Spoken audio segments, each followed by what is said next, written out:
2026 சட்டப்பேரவை தேர்தலிலேயும் ஒரு முழுமையான வெற்றியை இந்த அணி மகத்தான வெற்றியை பெறும். அடுத்த ஆட்சியை தொடருவதற்குமான அடிப்படை இந்த கூட்டணியினுடைய வலிமை. முருக பக்தர்கள் மாநாடு என்கிற பெயரில் கலவரத்தை உருவாக்குவதற்கு திட்டமிட்டிருக்கிறார்களோ பிஜேபி RSS கடந்த கால வரலாறு திருப்பரங்குன்றத்தை முன்வைத்து ஏற்கனவே அப்படி ஒரு முயற்சியில் ஈடுபட்டாங்க. இப்போ முருக பக்தர்கள் மாநாடு என்கிற பெயரில் அத்தகைய முயற்சியை நோக்கி செல்கிறார்கள் என்கிற சந்தேகம். Green Park Coaching Center, All India First Rank, 720 out of 720. Number of students joined MBBS in 2024, 1951. Green Park Coaching Center. Degree படிக்க வெயிட் பண்ண வேண்டாம். UG and PG courses 100% online at Dr. MGR Online is just a click away. 2026 தேர்தல் திமுக கூட்டணி எந்த அளவுக்கு வெற்றி பெறுவதற்கான ஒரு வாய்ப்பு இல்லை, 2021 தேர்தலில் சட்டமன்ற தேர்தலில் போட்டியிடுகிற போது என்னென்ன கட்சிகள் திராவிட முன்னேற்ற கழகத்தின் தலைமையிலான இந்த மதச்சார்பற்ற கூட்டணியில் இடம்பெற்றதோ அந்த கூட்டணி என்பது அப்படியே தொடர்கிறது. 24 நாடாளுமன்ற தேர்தல்களையும் அப்படியே தொடர்ந்தது. ஒரு முழுமையான வெற்றியை பாண்டிச்சேரி உட்பட 40 தொகுதிகளிலேயும் இந்த அணி வெற்றி பெற்றது என்பது உங்களுக்கு தெரியும். ஆகவே அதே வலிமையோடு தான் அந்த அணி என்பது இருக்கிறது. அதனால் 2026 சட்டப்பேரவை தேர்தலிலேயும் ஒரு முழுமையான வெற்றியை இந்த அணி மகத்தான வெற்றியை பெறும் என்பது தான் என்னுடைய முழுமையான நம்பிக்கை. எத்தனை தொகுதிகள் கேட்க போகிறீங்க? இல்லை, எண்ணிக்கை என்னன்றதை பற்றிலாம் நாங்கள் இது வரைக்கும் ஒன்றும் பேசலை. ஆனால் ஏற்கனவே 2021ஆம் ஆண்டு போட்டியிட்டதை விட கூடுதலான தொகுதியில் போட்டியிட வேண்டும். ஒரு கூடுதலான சட்டமன்ற உறுப்பினர்கள் சட்டமன்றத்திற்குள் மார்க்சிஸ்ட் கம்யூனிஸ்ட் கட்சியின் சார்பில் இடம்பெறுவது என்பது தமிழ்நாட்டில் உழைக்கும் மக்களுக்கான குரல்களை உரிமைகளை எழுப்புவதற்கான ஒரு நல்ல வாய்ப்பாக இருக்கும். அந்த வகையில் எங்களுடைய மாநில குழு வரக்கூடிய சட்டப்பேரவை தேர்தலில் கூடுதலான இடங்களில் போட்டியிடுவது, ஏற்கனவே இருக்கிற எண்ணிக்கையை விட கூடுதலான எண்ணிக்கையில் சட்டமன்ற உறுப்பினர்களை இடம்பெற செய்வது என்பது எங்களுடைய மாநில குழு முடிவு எடுத்திருக்கிறது. அதற்கான முயற்சிகளை நாங்கள் தொடர்ந்து மேற்கொள்வோம். நீங்கள் கேட்கக்கூடிய தொகுதிகள் கிடைக்காத பட்சத்தில் என்ன முடிவு? இல்லை, அப்படி ஒரு யூகத்தில் நீங்கள் அந்த கேள்வி கேட்குறீங்க. அப்படி ஒரு முடிவுக்கு போக மாட்டாங்கன்னு நினைக்கிறேன். ஏன்னா இந்த ஒற்றுமையும் இந்த அணியினுடைய வலிமையும் தான் திராவிட முன்னேற்ற கழகம் ஏற்கனவே ஆட்சி அமைத்ததற்கும் அடுத்த ஆட்சியை தொடருவதற்குமான அடிப்படை இந்த கூட்டணியினுடைய வலிமை. ஆகவே நீங்கள் கேட்குற மாதிரியான ஒரு சூழல் என்பது ஏற்படாதுன்னு நினைக்கிறேன். இந்த திமுக கூட்டணியில் கம்யூனிஸ்ட் கட்சிக்கான அங்கீகாரம் மரியாதை சரியான முறையில் இருக்கா? மற்ற கட்சிகள் போல அவங்களுக்கான அங்கீகாரம் இருக்கா, மரியாதை? அதில் எந்த குறையுமே கிடையாது. அது முதலமைச்சர் முதற்கொண்டு அல்லது மாவட்ட செயலாளராக இருக்கட்டும், அமைச்சர்களாக இருக்கட்டும், எல்லோருமே தோழமை கட்சிகளை உரிய மரியாதையோடு நடத்துவது, தோழமை கட்சிகள் சொல்லக்கூடிய கோரிக்கைகள் குறைகளை கேட்பது, சிலவற்றை நிறைவேற்றுவது, சிலவற்றை இயலாமையிலிருந்து அவங்க நிறுத்தி வைக்கிறது என்ற முறையில் இருக்கலாம். ஆனால் ஒரு உரிய கௌரவத்தோடும் மரியாதையோடையும் தான் அவர்கள் நடத்துகிறார்கள் என்பதில் எனக்கு எந்த விதமான சந்தேகமும் இல்லை. சார், இப்போ கூட அமித்ஷா கூட வந்த டைமில் கூட தமிழகத்தில் சட்டம் ஒழுங்கு சரியில்லை என்ற ஒரு தகவலை தான் அவர் தெரிவிச்சிருந்தார். இந்த வரக்கூடிய தேர்தலில் அந்த சட்டம் ஒழுங்கு இஷ்யூ அது எதிரொலிக்குமா?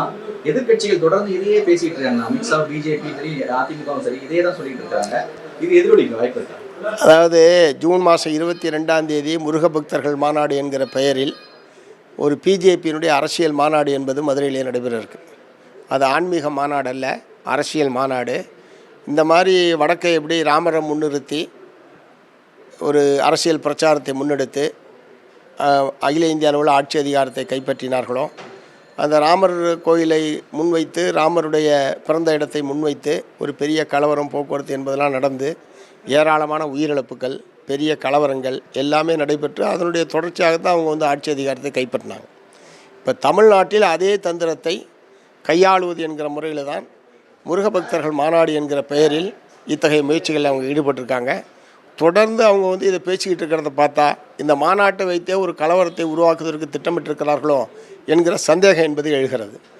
ஆகவே இப்போ ஏற்கனவே அது வழக்கு என்பது உயர்நீதிமன்றத்தில், மதுரை உயர்நீதிமன்றத்தில் வழக்கு என்பது நிலுவையில் இருக்கிறது. நான் என்ன கேட்க விரும்புகிறேன், இந்த கோவில் சம்பந்தமாக பேசுகிற போதெல்லாம் ஆன்மீக இந்த ஆகம விதிகளை பற்றி இவர்கள் அதிகமாக பேசுவார்கள். ஆகம விதிப்படி தான் கோயில்கள் அமைக்கப்பட்டிருக்கு, ஆகம விதிப்படி தான் எல்லாருமே நடந்துக்கணும், அதனால தான் பிராமணர்கள் மட்டுமே அர்ச்சகர்களாக இருக்கிறார்கள் போகிறார்கள் என்ற முறையிலலாம் இந்த அனைத்து சாதியினரும் அர்ச்சகராக இருக்க வேண்டும் என்கிற பிரச்சனை வருகிற போதெல்லாம் ஆகம விதிகளை பற்றி ரொம்ப அதிகமாக பேசுவார்கள்.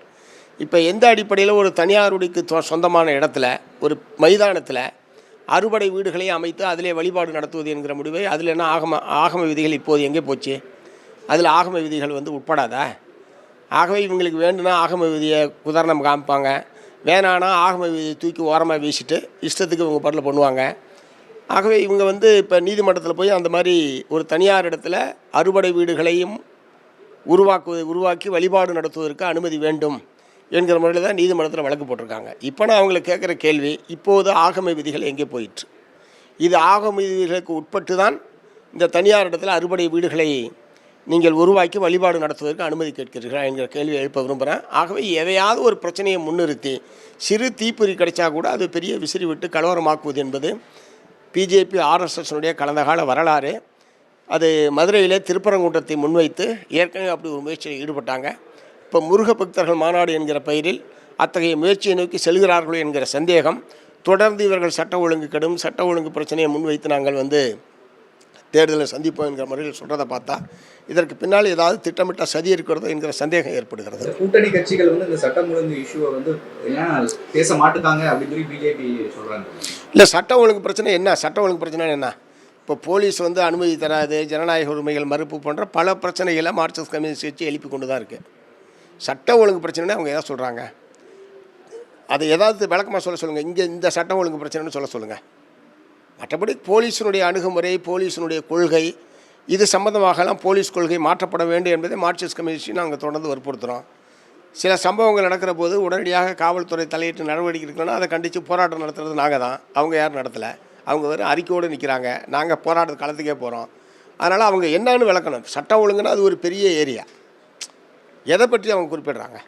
Green Park Coaching Center, All India First Rank, 720 out of 720.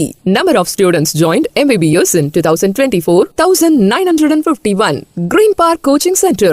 Degree படிக்க வெயிட் பண்ண வேண்டாம். UG and PG courses 100% online. at Dr. MGR Online is just a click away.